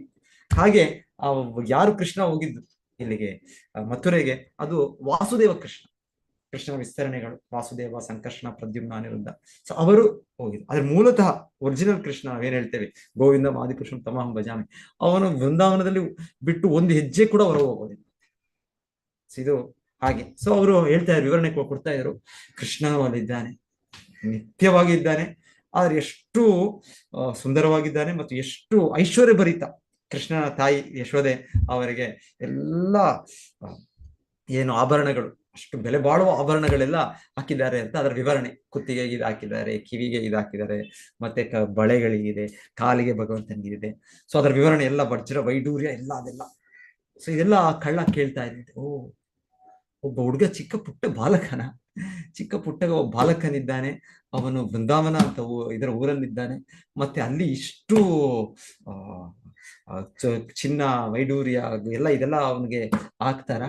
ಸೊ ಹಾಗಿದ್ರೆ ಅವನ ಚಿಂತನೆ, ಕಳ್ಳನ ಚಿಂತನೆ ಏನು, ಈ ರೀತಿ ಏನಾದ್ರು ಕೇಳಿದ್ರೆ, ಯಾರಾದ್ರೂ ಇನ್ಫಾರ್ಮೇಶನ್ ಕೊಟ್ರೆ, ನೋಡಿ ಈ ತರ ಶ್ರೀಮಂತರಿದ್ದಾರೆ, ಈ ತರ ಅವರು ಇದ್ದಾರೆ ಅಂದ್ರೆ ಅವರು ಒಂದು ಪ್ಲಾನ್ ಮಾಡ್ತಾರೆ, ಸಂಚು ಮಾಡ್ತಾರೆ, ಅದು ಹೇಗೆ ಅದನ್ನು ಪಡಿಬೇಕು. ಸೊ ಈ ಕಳ್ಳ ಅವನ ಸಹಜವಾಗಿ ಅವನ ಪ್ಲಾನ್ ನಡೀತು. ಸೊ ಹಾಗಿದ್ರೆ ನಾನು ಇಷ್ಟು ಸಮಯ ನಾನು ಅಲ್ಲಿ ಇಲ್ಲಿ ಮಾಡೋದು, ಅಷ್ಟು ರಿಸ್ಕ್ ತಗೊಳ್ಳೋದೆಲ್ಲ ಬೇಕಾಗಿಲ್ಲ. ಈ ಒಬ್ಬ ಚಿಕ್ಕ ಪುಟ್ಟ ಬಾಲಕ, ಇವನಿಂದ ಏನ್ ತಗೊಳ್ಬಿಟ್ರೆ ನಾನು ಆಯ್ತು, ನಂದು ಜೀವನದಲ್ಲಿ ನನ್ನ ಮತ್ತೆ ನಾನು ಕಳ್ಳತನ ಮಾಡೋದೇ ಬೇಡ ಅಂತ ಅವನಿಗೆ ಇದು ಮನವರಿಕೆ ಆಗುತ್ತೆ. ಸೊ ಹೇಳ್ತಾರೆ, ಆ ಕಳ್ಳನು ಈ ಕೇಳಿ ಮತ್ತೆ ನಂಬಿಕೆ ಕೂಡ ಇತ್ತು ಅವನಿಗೆ. ಅವ್ರು ಹೇಳೋ ಭಾಗವತ ಭಕ್ತಾರೆ, ಈ ತರ ಕೃಷ್ಣನ ಅಂತ ಒಬ್ಬ ವ್ಯಕ್ತಿ ಇದ್ದಾನೆ, ಒಬ್ಬ ಪುಟ್ಟ ಬಾಲಕೃಷ್ಣ ಅಲ್ಲಿ ವೃಂದಾವನದಲ್ಲಿ ಇರ್ತಾನೆ ಅಂತ. ಸೊ ಅವರು ತುಂಬಾ ಇದರಿಂದ ಅವರು ಹೋದ್ರಂತೆ, ಅವ್ರು ವೃಂದಾವನಕ್ಕೆ ಹೋದ್ರೆ. ಆದ್ರೆ ಎಷ್ಟೋ ನಂಬಲಿಕೆ ಇತ್ತು. ಹಾಗಾಗಿ ಕೃಷ್ಣನು ಕಾಣಿಸ್ಕೊಂಡ, ಕೃಷ್ಣ ಇದ್ದಾನೆ ವೃಂದಾವನದಲ್ಲಿ ಇದ್ದಾನೆ, ನಮಗ್ ಕಾಣಿಸೋದಿಲ್ಲ, ನಾವು ಹೋದ್ರೆ ನಮ್ಗೆ ವೃಂದಾವನ ನಮ್ಮದೇ ರೀತಿಯಾಗಿ ನಮ್ಮ ಊರು ಬೆಂಗಳೂರು, ಮಂಗಳೂರು, ಇನ್ನೊಂದು ನಗರನೋ ಇನ್ನೊಂದು ಹಳ್ಳಿನೋ ಆ ರೀತಿ ಕಾಣುತ್ತೆ ನಮ್ಗೆ. ಯಾಕಂದ್ರೆ ನಮ್ಗೆ ಆಗ ದೃಷ್ಟಿ ಇಲ್ಲ ನಮ್ಗೆ. ಆದ್ರೆ ನಾವು ಅದು ಬೆಳೆಸ್ಕೊಂಡಿದ್ರೆ, ನಮಗೆ ಇದಿದ್ರೆ, ಆಗ ಅದು ವೃಂದಾವನ. ಅಲ್ಲಿ ಕೃಷ್ಣನು ಇದ್ದಾನೆ, ಕೃಷ್ಣನ ನಿತ್ಯ ಸಹಚರ್ಯರಿದ್ದಾರೆ, ನೋಡ್ಬೋದು. ಗೋಸ್ವಾಮಿಗಳು ಅವ್ರಿಗೆ ಆತರ ಅನುಭವ ಇತ್ತು 500 ವರ್ಷಗಳಿಂದ. ಒಂದೇ ರೂಪ ಸನಾತನ ರಘುಯುಗೌ ಶ್ರೀ ಜೀವ ಗೋಪಾಲಕೋ. ಅವರು ಹಾಗೆ ಕೃಷ್ಣನನ್ನು ಹುಡುಕ್ತಾ ಇದ್ರು, ಎಲ್ಲಿ ಕೃಷ್ಣ, ಎಲ್ಲಿ ಶ್ರೀಮತಿ ರಾಧಾರಾಣಿ, ಎಲ್ಲಿ ಗೋಪಿಕೆ. ಆ ರೀತಿ ಅವರ ಇದು ಇತ್ತು, ಯಾಕಂದ್ರೆ ಅವ್ರಿಗೆ ಆ ರೀತಿ ದಿವ್ಯ ಸ್ಥಾನದಲ್ಲಿ. ಸೊ ಎನಿವೆ, ಸೊ ಈ ಕಳ್ಳನು ವೃಂದಾವನಕ್ಕೆ ಹೋದ್ರೆ ಅಲ್ಲಿ ಕೃಷ್ಣನು ಇದ್ದಾನೆ. ಕೃಷ್ಣ ಬಂದ ಅವನ ಎದುರು. ಸೊ ಆಗ ಆಯ್ತು, ತುಂಬಾ ಆನಂದ ಆಯ್ತು ಈ ಕಳ್ಳನಿಗೆ. ಸೊ ಕಳ್ಳನು ಮತ್ತೆ ಆ ಮಗು ಜೊತೆಗೆ ಸ್ವಲ್ಪ ಇದು ಮಾಡಿ ಮತ್ತೆ ಕೇಳ್ದ, ಕಿತ್ಕೊಳಕ್ ಪ್ರಯತ್ನ ಪಟ್ಟ ಒಂದು ಕೃಷ್ಣನ ಒಂದು ನೆಕ್ಲೆಸ್. ಇಲ್ಲೊಂದು ಕೃಷ್ಣ ಇಲ್ಲ ನಾನು ಕೊಡಕ್ ಆಗಲ್ಲ, ನಮ್ಮ ತಾಯಿ ನನಗೆ ಆಮೇಲೆ ಕೇಳ್ತಾರೆ, ನೀ ಎಲ್ಲಿ ಕಳ್ಕೊಂಡೆ ಏನು ಅಂತ ನನಗೆ ನನ್ನ ತಾಯಿ ಬೈತಾರೆ, ಯಶೋದೆ. ಸೊ ಹಾಗೆ ಕೃಷ್ಣನು ಕೊಡ್ಲಿಲ್ಲ. ಸೊ ಹಾಗೆ ಈ ವ್ಯಕ್ತಿ ಹೇಳ್ತಾರೆ, ಕೃಷ್ಣನೊಟ್ಟಿಗೆ ಮಾತಾಡ್ತಾ, ಕೃಷ್ಣ ಸಂಘದಲ್ಲಿ ಅವನ ಬದಲಾವಣೆ ಆಯ್ತು ಅವನ ಮನಸ್ಸು. ಸೊ ಎಷ್ಟು ಬದಲಾವಣೆ ಆಯ್ತು, ಹೇಗೆ ಅಂತ ಹೇಳಿದ್ರೆ ಹೇಳ್ತಾರೆ, ಕೊನೆ ಕೃಷ್ಣ ಹೇಳ್ದ, ಆಯ್ತು ಏನ್ ಬೇಕು ನಿನಗೆ ನನ್ನ ಇದು ಬೇಕಾ, ನನ್ನ ಓಲೆ ಬೇಕಾ, ನನ್ನ ಕೈಗೆ ಹಾಕಬೇಕಾ, ಕಾಲು ಏನ್ ಬೇಕು ನಿಂಗೆ, ಎಷ್ಟು ಬೇಕು. ಕೃಷ್ಣನಿಗೆ 1 2 ಅಲ್ಲ, ಎಷ್ಟೋ ತಾಯಿ ಯಶೋದೆ ಅಷ್ಟು ಅಲಂಕಾರ ಮಾಡಿರ್ತಾರೆ. ಸೊ ಕೃಷ್ಣನ್ ಹೇಳ್ತಾನ ಕಳ್ಳನಿಗೆ, ಏನ್ ಬೇಕು ನಿನಗೆ, ತಗೊಂಡು ಹೋಗೋದು. ಸೊ ಹೇಳ್ತಾನೆ ಕೊನೆಗೆ ಆ ಕಳ್ಳ, ಅವನಿಗೆ ಸಂಪೂರ್ಣ ಮನಸ್ಸು ಬದಲಾವಣೆ ಆಯ್ತು, ಯಾಕಂದ್ರೆ ಕೃಷ್ಣನ ಸಂಘದಲ್ಲಿದ್ದಾನೆ ನೇರವಾಗಿ. ಸೊ ಕೃಷ್ಣ ಪರಮ ಪವಿತ್ರ ಏನ್ ಹೇಳ್ತಾರೆ, ಕೃಷ್ಣನು ಪರಂ ಬ್ರಹ್ಮ ಪರಂಧಾಮ ಪವಿತ್ರಂ ಪರಮಂ ಭವಾನ್ ಪುರುಷಂ ಶಾಶ್ವತಂ ದಿವ್ಯಂ ಆದಿದೇವಂ ಅಜಂ ವಿಭುಂ. ಕೃಷ್ಣ ಪರಮ ಪವಿತ್ರ. ಸೊ ಕೃಷ್ಣನ ನಾವು ಸಂಪರ್ಕ ಮಾಡಿದ್ರೆ, ಹೇಗೋ ಸಂಪರ್ಕ ಮಾಡಿದರೆ, ಈಗ ನಾವು ಕೂಡ ಸಂಪರ್ಕ ಮಾಡಕ್ ಪ್ರಯತ್ನ ಮಾಡ್ತಾ ಇದ್ದೀವಿ. ಹರೇ ಕೃಷ್ಣ ಕೃಷ್ಣ ಕೃಷ್ಣ ಹರೇ ಹರೇ, ಹರೇ ರಾಮ ರಾಮ ರಾಮ ಹರೇ ಹರೇ. ಕೃಷ್ಣ ನಾಮದ ಮೂಲಕ ನಾವು ಕೃಷ್ಣನ ಸಂಪರ್ಕ ಮಾಡ್ತಾ ಇದ್ದೇವೆ. ಸೊ ಇದರ ಮಾಡೋದ್ರಿಂದ ನಮ್ಮಲ್ಲಿರೋ ರಾಜಸ ಗುಣ ತಾಮಸ ಗುಣ ಎಲ್ಲ ಕಡಿಮೆ ಆಗಿದೆ. ಬೆಳಿಗ್ಗೆ ನೀವು ಜಪ ಮಾಡಿದ ತಕ್ಷಣ 16 ಸುತ್ತ ಆಗಿದ ತಕ್ಷಣ ಆಮೇಲೆ ನೀವು ಎಸ್ ನಾನು ಇವತ್ತು ಸ್ವಲ್ಪ ಸಮಯ ನನಗೆ ಮಾಯೆ ನನಗೆ ಬಿಡುಗಡೆ ಮಾಡಿದೆ ಅಂತ ನಮಗೆ ಅನುಭವ ಇದೆ ನಮ್ಮೆಲ್ಲರೂ. ಸೊ ಹಾಗೆ ಆ ಕಳ್ಳನು ಸ್ವತಃ ಕೃಷ್ಣನ ನೋಡಿದ್ದು, ಸ್ವತಃ ಕೃಷ್ಣನ ಜೊತೆ ಮಾತಾಡಿದ್ದು, ಮತ್ತೆ ತಕ್ಷಣವೇ ಅವರೆಲ್ಲ ಈ ಭೌತಿಕ ಪ್ರಕೃತಿ ಇದರಿಂದ ಲಿಬರೇಟ್ ಆಗುತ್ತೆ. ಮತ್ತೆ ಕೃಷ್ಣನೇ ಕೊಟ್ಟರು ಕೂಡ ಅವ್ರದ್ದು ಬೇಡ ಅಂತ. ಹೀಗೆ ಧ್ರುವ ಮಹಾರಾಜರದ್ದು ಅದೇ ಅಲ್ಲ ನಾವು ಕೇಳಿದ್ದು. ಧ್ರುವ ಮಹಾರಾಜರು ಹೇಳಿದ್ದು, ನಾನು ಬಂದದ್ದು ನಾನು ಒಂದು ಗಾಜಿನ ಚೂರನ್ನು ಹುಡುಕ್ತಾ ಬಂದೆ, ಆದ್ರೆ ನನಗೆ ನೀನು ಸಿಕ್ಕಿದ್ಯಾ, ನೀನು ಒಂದು ದಿವ್ಯ ಆಭರಣ, ದಿವ್ಯ ಇದು ಜ್ಯುವೆಲ್. ಸೊ ಹಾಗೆ ನನಗೆ ಯಾವುದು ಕೂಡ ಬೇಡ, ನನಗೆ ಸ್ವಾಮಿನ್ ಕೃತಾರ್ಥೋಸ್ಮಿ ವರಂನ ಯಾಚೆ, ನನಗೆ ಸಂಪೂರ್ಣ ತೃಪ್ತಿ ಇದೆ. ಸೊ ಹೇಗೋ ಕೃಷ್ಣನನ್ನು ನಾವು ಸಂಪರ್ಕಿಸಿದೆ. ಒಬ್ಬ ಕಳ್ಳನಾದ್ರೂ ಇರ್ಬೋದು. ಒಂದು ಲೆಕ್ಚರ್ ಇದೆ ಶಿಲ ಪ್ರಭುಪಾದ ಆ ಲೆಕ್ಚರ್ ಅಲ್ಲಿ, ಚಿಕ್ಕ ಲೆಕ್ಚರ್, ದೊಡ್ಡ ಲೆಕ್ಚರ್ ಅಲ್ಲ, ಅದ್ರಲ್ಲಿ ಹೇಳ್ತಾರೆ, even if you are a thief, even if you are a prostitute. ಅಂದ್ರೆ ನಮಗೆ ಈ ರೀತಿ ಏನೇನೋ ಬೇರೆ ಬೇರೆ ರೀತಿಯ ಸ್ಥಿತಿಗತಿಗಳಿರುತ್ತೆ, ಪಾಪ ಜೀವನಗಳಲ್ಲಿ ನಾವು ಸಿಕ್ಕಿ ಬಿದ್ದಿರ್ತೇವೆ ನಾವು. ಆಚಾರ್ಯರು ಹೇಳ್ತಾರೆ, ಟೇಕ್ ಶೆಲ್ಟರ್ ಆಫ್ ಕೃಷ್ಣ, ಕೃಷ್ಣನನ್ನು ಆಶ್ರಯಿಸಿ. ಕೃಷ್ಣನ ಆಶ್ರಯಿಸಿದ್ರೆ ನಾವು ಹಿನ್ನೆಲೆ ಹೇಗಾದ್ರೂ ಇರ್ಬೋದು, ನಾವು ಎಷ್ಟು ಪಾಪಿಷ್ಠರಾದ್ರೂ ಆಗಿರ್ಬೋದು, ಆದರೆ ನಾವು ಅದರಿಂದ ಮುಕ್ತರಾಗಿ ನಾವು ಒಂದು ದಿವಸ ಖಂಡಿತವಾಗಿ ನಾವು ನಮ್ಮ ಜೀವನದ ಪರಿಪೂರ್ಣತೆಯನ್ನು ಸಾಧಿಸ್ತೇವೆ. ಸೊ ಇದು ಕೃಷ್ಣ ಕೃಪೆ, ಕೃಷ್ಣನು ಪರಮ ಪುರುಷ.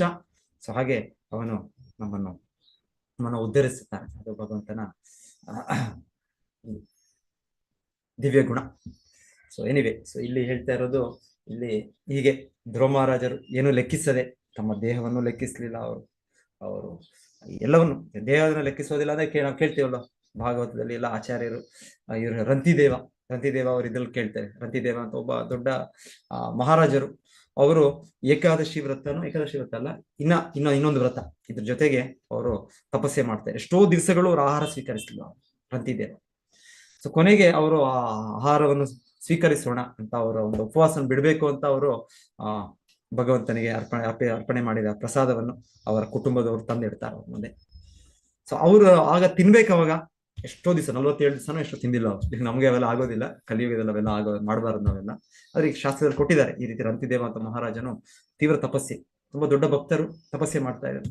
ಹಾಗೆ ಅವರು ಆಹಾರವನ್ನು ಸ್ವೀಕರಿಸಬೇಕು ಅಂತ ಇದ್ದಾಗ ಹೇಳ್ತಾರೆ, ಬ್ರಹ್ಮ, ಶಿವ ಮತ್ತೆ ಇಂದ್ರ ಅನ್ಕೊಳ್ತಾರೆ. ಸೊ ಅವ್ರು ಬರ್ತಾರೆ. ಅವ್ರು ನೇರವಾಗಿ ಅವ್ರ ರೂಪದಲ್ಲಿ ಬರೋದಿಲ್ಲ, ಅವರು ಒಂದು ಗುಪ್ತ ರೂಪದಲ್ಲಿ ಒಬ್ಬ ಬ್ರಾಹ್ಮಣನಾಗಿ ಬರ್ತಾನೆ, ಇನ್ನೊಬ್ಬರು ಯಾರೋ ಇನ್ನೇನೋ ಒಬ್ಬ ವ್ಯಕ್ತಿಯಾಗಿ, ಇನ್ನೊಬ್ಬ ಚಾಂಡಾಲನಾಗಿ. ಆಕ್ಚುಲಿ ಇವ್ರು ಯಾರು ಅಲ್ಲ, ಬ್ರಹ್ಮ, ಶಿವ ಮತ್ತೆ ಇಂದ್ರ ದೇವರು. ಅವ್ರು ಪರೀಕ್ಷೆ ಮಾಡ್ಲಿಕ್ಕೆ. ಸೊ ಮೊದಲಿಗೆ ಬಂದಾಗ ಹೇಳ್ತಾರೆ, ಇವರು ರಂತಿದೇವ ಏನ್ ಮಾಡ್ತಾನೆ, ಅವರ ಆಹಾರ ರೆಡಿ ಇದೆ, ತಟ್ಟೆ ರೆಡಿ ಇದೆ. ಸೊ ನಾವು ಊಟ ಮಾಡ್ತಾರೆ, ಯಾರೋ ಬಂದ್ರೆ ನಮ್ಗೆ ಯಾಕಪ್ಪ ನಾವು ಊಟ, ನಮ್ಗೆ ಪೀಸ್ಫುಲ್ ಆಗಿ ಶಾಂತಿಯಿಂದ ಊಟ ಮಾಡಕ್ಕೂ ಬಿಡೋದಿಲ್ಲ ಅಂತ ನಾವು ಯೋಚನೆ ಮಾಡ್ತೇವೆ. ಸೊ ಅವ್ರಿಲ್ಲ, ಅವ್ರ ತಟ್ಟೆ ಅರ್ಧ ಭಾಗ ತಟ್ಟೆದು ಕೊಟ್ಬಿಟ್ರು. ಫಸ್ಟ್ ಯಾರು ಬ್ರಾಹ್ಮಣ ಯಾರು ಬರ್ತಾರೆ ಅನ್ಸುತ್ತೆ, ಕೊಟ್ಬಿಟ್ರು. ಸೊ ನಂತರ ಇನ್ಯಾರೋ ಬರ್ತಾರೆ. ಇನ್ಯಾರೋ ಬಂದಾಗ ನಾನು ಎಕ್ಸಾಕ್ಟ್ ಇದು ಡೀಟೇಲ್ಸ್ ಇದೆ, ನೀವು ಓದ್ಬೋದು ಭಾಗವತದಲ್ಲಿ. ನೆಕ್ಸ್ಟ್ ಇನ್ನೊಬ್ಬ ವ್ಯಕ್ತಿ ಬಂದಾಗ ಅವರು ಕೂಡ ಹಸಿವಿಂದ ಬರ್ತಾರೆ. ಅಯ್ಯೋ ರಾಜನೇ, ನಮಗೆ ಏನು ಇಲ್ಲ, ನಮಗೆ ತುಂಬಾ ಇದೆ, ಹಸಿವಾಗ್ತಾ ಇದೆ. ಅವ್ರು ಹೇಳ್ತಾರೆ, ಮತ್ತೆ ಇನ್ನ ಅರ್ಧ ಭಾಗ ಅದನ್ನು ಕೂಡ ಕೊಟ್ಬಿಡ್ತಾರೆ. ಸೊ ಕೊನೆಗೆ ಮೋಸ್ಟ್ಲಿ ನೀರೇನೋ ಇರುತ್ತೆ ಅನ್ಸುತ್ತೆ ಅಷ್ಟೇ. ಸೊ ಆಗ ಇನ್ನೊಬ್ಬ ವ್ಯಕ್ತಿ, ಚಾಂಡಾಲ ಅಂದ್ರೆ ಒಬ್ಬ ವ್ಯಕ್ತಿ ನಾಯಿ ಮಾಂಸವನ್ನು ತಿನ್ನುವ ವ್ಯಕ್ತಿ. ಸೊ ಎಲ್ಲದರಲ್ಲೂ ಶಾಸ್ತ್ರದಲ್ಲಿ ನಾಯಿ ಮಾಂಸ ತಿನ್ನುವವ್ರನ್ನ ತುಂಬಾ ಒಂದು ಕೆಳಗೆ ಪ್ರಜ್ಞೆಯಲ್ಲಿ ಅವರು ಅಂತ ಅವ್ರಿಗೆ ಅಂತ್ಯಜ ಅಂತ ಹೇಳ್ತಾರೆ, 10th ಕ್ಲಾಸ್. ಸೊ ಆ ರೀತಿ ಒಬ್ಬ ವ್ಯಕ್ತಿ ಬರ್ತಾನೆ. ಆ ವ್ಯಕ್ತಿ ಅವನೆಷ್ಟು ನಾಯಿಗಳನ್ನು ಕರ್ಕೊಂಡೋಗಿ ಬಂದಿರ್ತಾನೆ. ನಮಗೆ ಸ್ವಲ್ಪ ಏನೋ ಸಿಗ್ಬೋದಾ? ಸೊ ಹೇಳ್ತಾರೆ, ರಂತಿದೇವನು ಆ ಸಮಯದಲ್ಲಿ ಒಂದು ರೀತಿ ಸಾವಿನ ಅಂತ್ಯದಲ್ಲಿದ್ದಾರೆ. ಯಾಕಂದ್ರೆ ಎಷ್ಟೋ ದಿವಸ ಆಹಾರ ಸ್ವೀಕಾರ ಮಾಡಿಲ್ಲ. ಈಗ ನೀರಾದ್ರೂ ಕುಡಿದ್ರೆ ನೀರಿಂದ ಅವರು ಬದುಕ್ಬಹುದು. ಒಂದ್ಸಲ ಹೇಳ್ತಾರೆ, ಇದರಲ್ಲಿ ವಾರಲ್ಲಿ ಪರ್ಟಿಕ್ಯುಲರ್ಲಿ ಯುದ್ಧ ಎಲ್ಲ ಆದಾಗ ಅಲ್ಲಿ ಮೇನ್ ಪ್ರಾಬ್ಲಮ್ ಅಂದ್ರೆ ನೀರಿರೋದಿಲ್ಲ. ಆ ನೀರಿಲ್ದೆ ಅವ್ರು ಸಾಯ್ತಾರೆ. ಒಂದು ಅವ್ರಿಗೆ ಏಟು ಬಿದ್ದಿದೆ, ಕಾಲು ಕೈ ಎಲ್ಲ ಕತ್ತರಿಸಿ ಹೋಗಿದೆ. ಆದ್ರೆ ಇದಕ್ಕಿಂತ ಹೆಚ್ಚಾಗಿ ಆ ನೀರು ಸಿಕ್ಬಿಟ್ರೆ ಅವ್ರ ಜೀವ ಉಳಿಬಹುದು. ನೀರನ್ನು ತುಂಬಾ ಮುಖ್ಯವಾಗುತ್ತೆ, ನೀರು. ಸೊ ಹೀಗೆ ಆ ವ್ಯಕ್ತಿ ಕೊನೆಗೆ, ರಂತಿದೇವನು ಕೂಡ ಈಗ ಆ ರೀತಿಯ ಒಂದು ಇದರ ದುರ್ಬಲವಾಗಿ ಇದ್ದಾರೆ. ಅಲ್ಲೂ ಕೂಡ ಅವ್ರು ಬಂದು ಕೇಳಿದಾಗ ಆ ನೀರನ್ನು ಕೂಡ ಕೊಡ್ತಾರೆ. ಸೊ ನಂತರ ಅವ್ರಿಗೆ ತುಂಬಾ ಪ್ರಸನ್ನರಾಗ್ತಾರೆ. ಬ್ರಹ್ಮ, ಶಿವ, ಇಂದ್ರ ಅವರು ತೋರಿಸ್ಕೊಳ್ತಾರೆ, ಓ ಇಂಥ ದೊಡ್ಡ ವ್ಯಕ್ತಿ ನೀವು, ನಿಮ್ಮ ದೇಹದ ಇದು ಕೂಡ ನಿಮಗೆ ಇದಿಲ್ಲ, ನಿಮಗೆ ದೇಹಕ್ಕೆ ಬೇಕು, ದೇಹಕ್ಕೆ ಅದನ್ನ ಜೀವವಂತವಾಗಿ ಉಳಿಸ್ಬೇಕು ಅಂದ್ರೆ ನಮ್ಗೆ ಸ್ವಲ್ಪ ಆಹಾರ ಬೇಕು, ಸ್ವಲ್ಪ ನಿದ್ರೆ ಬೇಕು, ಸ್ವಲ್ಪ ನೀರು ಇದೆಲ್ಲ ಬೇಕು. ಆದ್ರೆ ಇವರಿಗೆ ಅದು ಕೂಡ ಲೆಕ್ಕಿಸದೆ ನೀವು ರೆಡಿ ಇದ್ದೀರಾ. ಸೊ ಅದೇ ರೀತಿ ಶಿಬಿ ಮಹಾರಾಜರ ಬಗ್ಗೆ ಎಲ್ಲ ಕೇಳ್ತೀರಾ ಅಲ್ಲ, ಅವರು ಆಗ್ಲೂ ಕೂಡ ಅವರು ಕೂಡ ಅವರ ದೇಹದ ಮಾಂಸವನ್ನು ಅವರು ಆ ಒಂದು ಇದಕ್ಕೆ ಗಿಡುಗನ ಒಂದು ಪಾರಿವಾಳನ ಅದನ್ನ ಒಂದು ಜೀವನ ರಕ್ಷಿಸ್ಲಿಕ್ಕೆ ಅವರು ಕೊಡಕ್ಕೆ ರೆಡಿ ಇರ್ತಾರೆ. ಮತ್ತೆ ಅವ್ರು ತೆಗಿತಾ ಇದ್ರು ಕೂಡ ಅವ್ರು ಕೊಡ್ತಾ ಇರ್ತಾರೆ.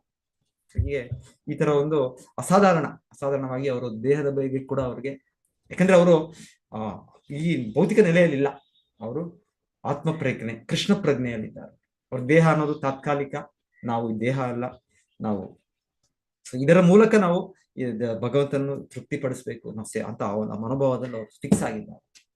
ಈ ರೀತಿ ವ್ಯಕ್ತಿಗಳು ಶಿಲ ಪ್ರಭುಪಾದರು ಆಚಾರ್ಯರು ನಾವು ಕೇಳ್ತೇವಲ್ಲ, 70ನೇ ವಯಸ್ಸಲ್ಲಿ ಅವ್ರು ಯಾರು ಹೋಗ್ತಾರೆ ಆ ಒಂದು ದೇಹದ ವೃದ್ಧ ಸ್ಥಿತಿಯಲ್ಲಿ, ಅವರು ಅಲ್ಲಿ ಯಾರು ಗೊತ್ತಿಲ್ಲ, ನೆಂಟರಿಲ್ಲ, ಬಂಧುಗಳಿಲ್ಲ, ಮತ್ತೆ ಏನೋ ಒಂದು ಆರ್ಥಿಕ ಆಚಾರ್ಯರು ಓಕೆ ನನ್ನ ಹತ್ರ ಒಂದು $2,000 ಇದೆ, $5,000 ಇದೆ ಅಂತ ಹೋಗಿಲ್ಲ. ಅವರು ಅಡಿಗೆ ಸಡಗಿನ ಕಾರ್ಗೋಶಿಪ್, ಸರಕಿನ ಹಡಗು ಅಂತ ಹೇಳ್ತಾರೆ, ಅದರಲ್ಲಿ ಹೋದ್ರು ಆಚಾರ್ಯ.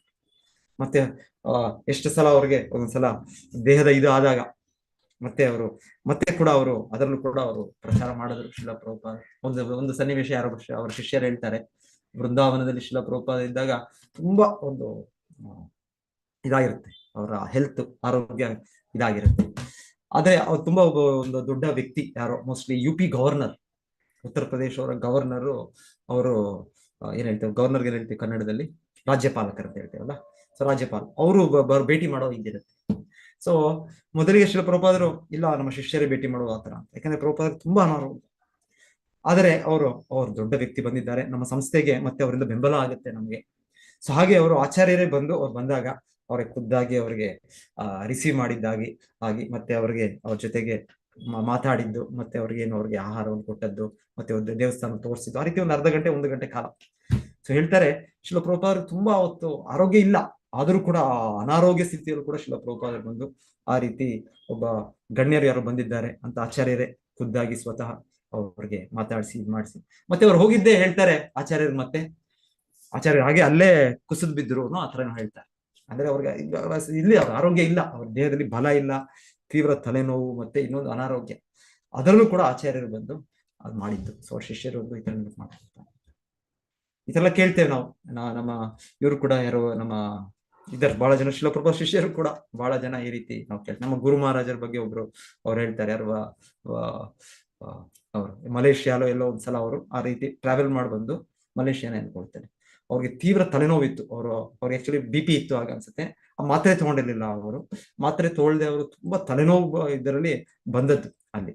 ಆದ್ರೆ ಆ ದಿವಸ ಅಲ್ಲಿ ಮಲೇಷಿಯಾ ಇದರಲ್ಲಿ ಆ ಕೇಂದ್ರದಲ್ಲಿ ರಥಯಾತ್ರೆ, ಅದಕ್ಕೋಸ್ಕರ ಬಂದಿದ್ದಾರೆ, ಎಲ್ಲೋ ಪ್ರಯಾಣ ಮಾಡಿ ಬಂದಿದ್ದಾರೆ. ಸೊ ಮತ್ತೆ ಬಂದದ್ದೇ ಅಲ್ಲಿ ಅವರು ಅಲ್ಲಿ ಏನೋ ಅವ್ರ ಡೀಟೇಲ್ ಕೇಳ್ಬೇಕು ನಾವು, ಅವರು ಹೇಳಿದ್ರು, ಅವರು ನಿಮ್ಗೆ ನೆನಪಿದ್ರೆ ನೀವು ಹೇಳಿ. ಸೊ ನಂತರ ಅವರು ಆದ್ರೂ ಕೂಡ ಆ ರಥಯಾತ್ರೆಯಲ್ಲಿ ಭಾಗವಹಿಸಿದ್ರು ಅಂತ ಹೇಳ್ತಾರೆ. ಆ BP ಟ್ಯಾಬ್ಲೆಟ್ ತಗೊಂಡು ಅವರು ಭಾಗವಹಿಸಿದ್ರು. ಅಲ್ಲಿ ಭಾಗವಹಿಸಿದ ಅಷ್ಟೇ ಅಲ್ಲ, ಅಲ್ಲಿ ಎಲ್ಲರನ್ನು ಕೂಡ ಪ್ರೋತ್ಸಾಹಿಸಿ ಅಲ್ಲಿ ಕೀರ್ತನೆ ನರ್ತನೆ ಮಾಡಿದ್ರು ಅವರು. ಈಸ್ ಆಲ್ವೇಸ್ ಜಯಪತಾಕ ಸ್ವಾಮಿ ನಮ್ಮ ಮಹಾರಾಜ್. ಮತ್ತೆ ನಂತರ ಆದ್ಮೇಲೆ ಮತ್ತೆ ಅವರ ಆರೋಗ್ಯ. ಅಂದ್ರೆ ಈ ರೀತಿ ಅವರು ಹೇಳೋದು ದೇಹದ ಒಂದು ಇದು ಕೂಡ ಅವರು ಲೆಕ್ಕಿಸೋದಿಲ್ಲ. ಜಯಾನಂದ ಎಲ್ಲರೂ ಇಸ್ಕಾನಲ್ಲಿ ಕೇಳಿರ್ತೀರಾ, ಶಿಲ ಪ್ರಭುಪಾದರ ಶಿಷ್ಯರು. ಶಿಲ ಪ್ರಭುಪಾದರ ಸಮಯದಲ್ಲೇ ಅವರು ದೇಹ ತ್ಯಾಗ ಮಾಡಿದ್ರು. ಅವ್ರಿಗೆ ಆಕ್ಚುಲಿ ಕಲ್ತದ್ದು ಇಂಜಿನಿಯರ್ ಏನೋ ಜಯಾನಂದ. ಆದ್ರೆ ನಂತರ ಅವರು ಶಿಲ ಪ್ರಭುಪಾದರಿಗೋಸ್ಕರ ಮತ್ತೆ ಅವರು ಏನ್ ಮಾಡ್ತಾ ಇದ್ರು, ಅವರು ಟ್ಯಾಕ್ಸಿ ಡ್ರೈವಿಂಗ್ ಮಾಡ್ತಾ ಇದ್ರು. ಸೊ ಮೊದಲು ಸಂಸ್ಥೆ ಶುರು ಆದಾಗ ಅವರೆಲ್ಲ ಅವರು ಟ್ಯಾಕ್ಸಿ ಡ್ರೈವಿಂಗ್ ಮಾಡ್ತಾ ಅವ್ರಿಗೆ ಎಷ್ಟು ಹಣ ಸಿಗುತ್ತೆ ಅದೆಲ್ಲವೂ ಬಂದು ಶಿಲ ಪ್ರಭುಪಾದರು ಕೊಡ್ತಾರೆ. ಸೊ ಮತ್ತೆ ಶಿಲ ಪ್ರಭುಪಾದರು ಅದನ್ನ ಪ್ರಚಾರಕ್ಕೆ, ಸ್ಟಾರ್ಟಿಂಗ್ ಏನೂ ಇಲ್ಲ ಸಂಸ್ಥೆಯಲ್ಲಿ, ಆಗ ಬುಕ್ಸ್ ಕೂಡ ಇರಲಿಲ್ಲ, ಇನ್ನೊಂದು ಇರಲಿಲ್ಲ, ಕೆಲವೇ ಶಿಷ್ಯರು, ಕೆಲವು ಕೇಂದ್ರಗಳು ಸ್ಟಾರ್ಟ್ ಆಗಿದೆ. ಸೊ ಜಯಾನಂದ ಅವರು ಆ ರೀತಿ ಅವರು ಪರಿಶ್ರಮ ಮಾಡಿ ಅವರು ಟ್ಯಾಕ್ಸಿ ಡ್ರೈವಿಂಗ್ ಮಾಡಿ ಅದರಿಂದ ಬರುವ ಹಣವನ್ನು ಆಚಾರ್ಯರನ್ನ ತಕ್ಕೊಳ್ತಾರೆ. ನಂತರ ಕೂಡ ಅವರು ಇಂಜಿನಿಯರ್ ಆದ್ರಿಂದ ಅವರು ರಥಗಳನ್ನ ಸ್ಥಾಪನೆ ಮಾಡ್ತಾರೆ. ಕೊನೆಗೆ ಲಾಸ್ಟ್ಗೆ 1976 ಅನ್ಕೊಳ್ತೇನೆ, ಅಷ್ಟವರೆಗೂ ನ್ಯೂಯಾರ್ಕ್ ಅಲ್ಲಿ ರಥಯಾತ್ರೆ ಆಗಿರೋದಿಲ್ಲ. ಪ್ರಭುಪಾದರು ಶುರು ಮಾಡಿದ್ದು ಪಾಶ್ಚಾತ್ಯ ದೇಶದಲ್ಲಿ ನ್ಯೂಯಾರ್ಕ್ ಅಲ್ಲಿ ಕೇಂದ್ರ, ಆದ್ರೆ ಏನೋ ಎಷ್ಟು ಬಹಳ ಕಾಲಗಳಿಂದ ಅಲ್ಲಿ ರಥಯಾತ್ರೆ ಆಗಿರೋದಿಲ್ಲ. ಸೊ ಶಿಲ ಪ್ರಭುಪಾದರು ಜಯಾನಂದ ಅವ್ರಿಗೆ ಹೇಳ್ತಾರೆ, ನೀನು ಮಾಡ್ಬೇಕು, ಇಲ್ಲಿ ರಥಯಾತ್ರೆ ಆಗುತ್ತ ನೋಡ್ಬೇಕು. ಸೊ ಅವರು ರಥವನ್ನು ತಯಾರಿ ಮಾಡ್ತಾರೆ, ದೊಡ್ಡ ರಥವನ್ನೆಲ್ಲ, ಅದಕ್ಕೆ ಏನ್ ಬೇಕು ಎಲ್ಲ ಅವರು ಇಂಜಿನಿಯರ್ ಅವರೇ ಎಲ್ಲ ಅದನ್ನೆಲ್ಲ ನಿರ್ಮಾಣ ಮಾಡಿ ಎಲ್ಲ ಮಾಡಿ ಸೊ ಮಾಡ್ತಾರೆ. ಅದು ಕೂಡ ಮಾಡ್ತಾರೆ. ಆಕ್ಚುಲಿ ಆ ಸಮಯದಲ್ಲಿ ಅವ್ರಿಗೆ ಹೃದಯ ಆರೋಗ್ಯದಲ್ಲಿ ಅವ್ರಿಗೆ ಕ್ಯಾನ್ಸರ್ ಬಂದಿರ್ತಿತ್ತು. ಕ್ಯಾನ್ಸರ್ ಅಂದ್ರೆ ಗೊತ್ತು ನಮಗೆ ಯಾವ ರೀತಿಯ, ಅಲ್ಲಿ ಸ್ವಲ್ಪ ದಿವಸಗಳು ಸ್ವಲ್ಪ ತಿಂಗಳು ನಮ್ಮ ದೇಹ ಇರೋದಷ್ಟೇ.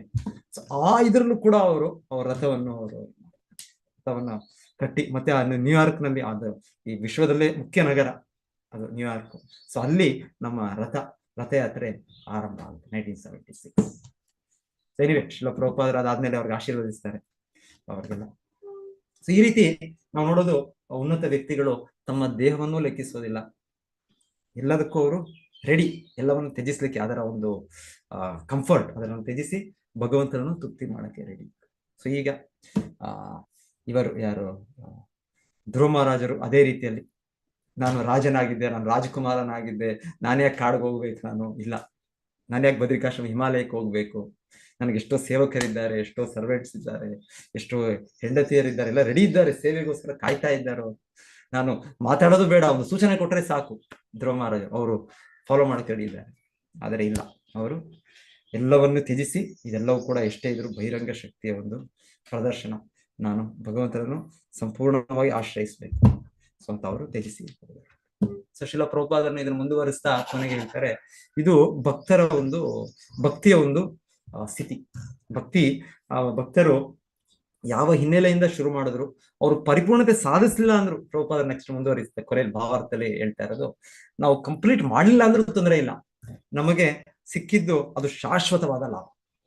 ಸ್ವಲ್ಪಮಪಿ ಅಸ್ಯ ಧರ್ಮಸ್ಯ ತ್ರಾಯತೆ ಮಹತೋ ಭಯಾತ್ ನೇಹಾಭಿಕ್ರಮ ನಾಶೋಸ್ತಿ ಪ್ರತ್ಯವಾಯೋನ ವಿದ್ಯತೆ. ಭಗವದ್ಗೀತೆ ಕೃಷ್ಣ ಹೇಳಿದ್ದು, ಭಕ್ತಿ ಮಾರ್ಗದಲ್ಲಿ, ನಾವು ಆಧ್ಯಾತ್ಮಿಕ ಮಾರ್ಗದಲ್ಲಿ ನಾವು ಎಷ್ಟು ಪ್ರಯತ್ನ ಪಟ್ಟದ್ದು ಅದು ನಮಗೆ ಶಾಶ್ವತವಾದದ್ದು. ನಮಗೆ ಭೌತಿಕವಾಗಿ ನಾವು ಏನು ಸಾಧಿಸಿದ್ರು, ನಾನು ಇಷ್ಟು ದೊಡ್ಡ ಒಂದು ಲಾಯರ್ ಆದೆ, ಇಲ್ಲಾಂದ್ರೆ ಒಂದು ಇಂಜಿನಿಯರ್ ಆದೆ, ಇಷ್ಟು ದೊಡ್ಡ ಒಂದು ರಾಜಕಾರಣಿ ಆದೆ, ಇಷ್ಟು ದೊಡ್ಡ ವಿಜ್ಞಾನಿ ಆದೆ, ಇದರಿಂದ 3 ಕಾಸು ಪ್ರಯೋಜನ ಇಲ್ಲ. ಇದರಿಂದ ನಾವು ಭೌತಿಕವಾಗಿ ಏನ್ ಸಾಧಿಸ್ತೀವಿ. ಆದ್ರೆ ಭಕ್ತಿಯಲ್ಲಿ ನಾವು ಪ್ರಾಮಾಣಿಕವಾಗಿ ಸ್ವಲ್ಪವೇ ಸ್ವಲ್ಪ ನಾವು ಮಾಡಿದ್ರು ಕೂಡ ಭಗವಂತನ ತೃಪ್ತಿ ಪಡುವ ಒಂದು ಚಟುವಟಿಕೆಗಳನ್ನ ಮಾಡಿದ್ರಿಂದ ಇದನ್ನು ಹೋಲಿಕೆ ಮಾಡಕ್ ಆಗೋದಿಲ್ಲ. ಸೊ ಅದು ನಾವು ಶ್ರೀಲ ಪ್ರಭುಪಾದರು ಅದನ್ನ ಮನವರಿಕೆ ಮಾಡ್ತಾ ಇದ್ದಾರೆ. ಸೊ ಭಕ್ತಿ ಕಾರ್ಯಗಳು ಬಹಳ ಅವಶ್ಯಕ. ಸೊ ನಾವು ಭಕ್ತಿ ಕಾರ್ಯಗಳಲ್ಲಿ ಎಷ್ಟು ಸಾಧ್ಯ ಆಗುತ್ತೆ ನಾವು ತುಂಬಾ ತೀವ್ರವಾಗಿ, ಫುಲ್ ಸೀರಿಯಸ್ನೆಸ್, ಫುಲ್ ಸಿನ್ಸಿಯಾರಿಟಿ ನಾವು ಅಭ್ಯಾಸ ಮಾಡ್ಬೇಕು. ಪರಿಪೂರ್ಣ ಆಗ್ಲಿಲ್ಲ, ಪತನಗೊಂಡ್ರೂ ಕೂಡ ತೊಂದರೆ ಇಲ್ಲ. ಸೊ ಅದು ಶ್ರೀಲ ಪ್ರಭುಪಾದರು ಹೇಳ್ತಾ ಇದ್ದಾರೆ. ಇದು ಯಾಕಂದ್ರೆ ಭಕ್ತಿಯ ಚಟುವಟಿಕೆಗಳು, ಆಧ್ಯಾತ್ಮಿಕ ಚಟುವಟಿಕೆಗಳು, ಅದು ನಮಗೆ ಮೂಲ, ನಾವು ಪ್ರತಿಯೊಬ್ಬರು ಜೀವಾತ್ಮರಾಗಿ ನಮ್ಮ ನಿತ್ಯ ಕರ್ತವ್ಯವನ್ನು ಮಾಡುವ ಒಂದು ಚಟುವಟಿಕೆ. ಸೊ ಕೃಷ್ಣನ ತೃಪ್ತಿಪಡಿಸುವ ಚಟುವಟಿಕೆ. ಭೌತಿಕವಾಗಿ ಬೇರೆದೆಲ್ಲವೂ ಕೂಡ ತಾತ್ಕಾಲಿಕ ಪ್ರಪಂಚ, ತಾತ್ಕಾಲಿಕ ಲಾಭ, ಇದೆಲ್ಲವೂ ಕೂಡ ಹೇಗೆ ಏನ್ ಹೇಳ್ತೀವಿ, ನೀರಿನಿಂದ ಬರುತ್ತಲ್ಲ ಗುಳ್ಳೆಗಳು, ಆ ಗುಳ್ಳೆಗಳು ಎಷ್ಟು ಸೊತ್ತಿರುತ್ತೆ, ಕಮಲ ದಲಜಲ ಜೀವನ ಟಲಮಲ. ಹಾಗೆ ಇದು ಆ ಗುಳ್ಳೆಗಳು ಶಾಶ್ವತ ಅಲ್ಲ. ಆ ರೀತಿ ನಮ್ಮ ಭೌತಿಕವಾಗಿ ನಾವು ಸಾಧಿಸೋದು ಎಲ್ಲವೂ ಅಷ್ಟೇ. ನಮ್ಮ ಹೆಸರು, ಕೀರ್ತಿ, ಹಣ, ಅಂತಸ್ತು, ಬಂಧು ಎಲ್ಲವೂ ಇದರ ಭೌತಿಕವಾಗಿ ಸಾಧಿಸೋದು ಎಲ್ಲವೂ ಕೂಡ ಒಂದು ಗುಳ್ಳೆಗಳಾಗ. ಆದ್ರೆ ಆಧ್ಯಾತ್ಮಿಕವಾಗಿ ನಾವು ಗಳಿಸಿದ್ದು ಇದು ಶಾಶ್ವತವಾಗಿ ನಮ್ಮ ಹತ್ರ ಇರುತ್ತೆ. ಭಗವದ್ಗೀತೆಯಲ್ಲಿ ಅರ್ಜುನ ಪ್ರಶ್ನೆ ಮಾಡಿದ 6ನೇ ಅಧ್ಯಾಯದಲ್ಲಿ ಕೃಷ್ಣ ಈ ರೀತಿ ಯಾರಾದ್ರೂ ಆಧ್ಯಾತ್ಮಿಕವಾಗಿ ತೊಡಗಿ ನಂತರ ಅವ್ರು ಬಿಟ್ಬಿಟ್ರೆ ಅವ್ರಿಗೆ ಏನಾಗುತ್ತೆ, ಅವ್ರಿಗೆ ಕೃಷ್ಣ ಹೇಳ್ತಾನೆ, ಇಲ್ಲ, ಒಬ್ಬ ವ್ಯಕ್ತಿ ಶುಭ ಕಾರ್ಯ, ಈ ಭಕ್ತಿ ಕಾರ್ಯಗಳು, ಇದ್ರಲ್ಲಿ ತೊಡಗಿದವರು, ಅವ್ರಿಗೆ ನಾಶ ಅನ್ನೋದಿಲ್ಲ, ಅವ್ರಿಗೆ ಯಾವುದು ಅಶುಭ ಅನ್ನೋದಿಲ್ಲ. ಸೊ ಹಾಗಾಗಿ ನೀನು ಅರ್ಜುನ, ಇದು ಆಧ್ಯಾತ್ಮಿಕತೆ, ಒಂದು ಭೌತಿಕತೆ. ಭೌತಿಕವಾಗಿ ಏನು ಕೂಡ ಹೋಲಿಕೆ ಇಲ್ಲ. ಹರೇ ಕೃಷ್ಣ. ನಾರದ ಮುನಿಗಳು ಅದೇ ಹೇಳ್ತಾರೆ, ತ್ಯಕ್ತ್ವಾ ಸ್ವಧರ್ಮಂ ಶರಣಾಂಬುಜಮರೆ ಭಜನ್ ಅಪಕ್ವೋ ಅಥಪತೆ ತಥೋ ಯದಿ ಎತ್ರ ಕ್ವಾವಾ ಅಭದ್ರಮಭೂತಮುಷ್ಯಕಿಂ ಕೋವಾರ್ಥ ಆಪ್ತ ಅಭಜತಾಂ ಸ್ವಧರ್ಮತಃ.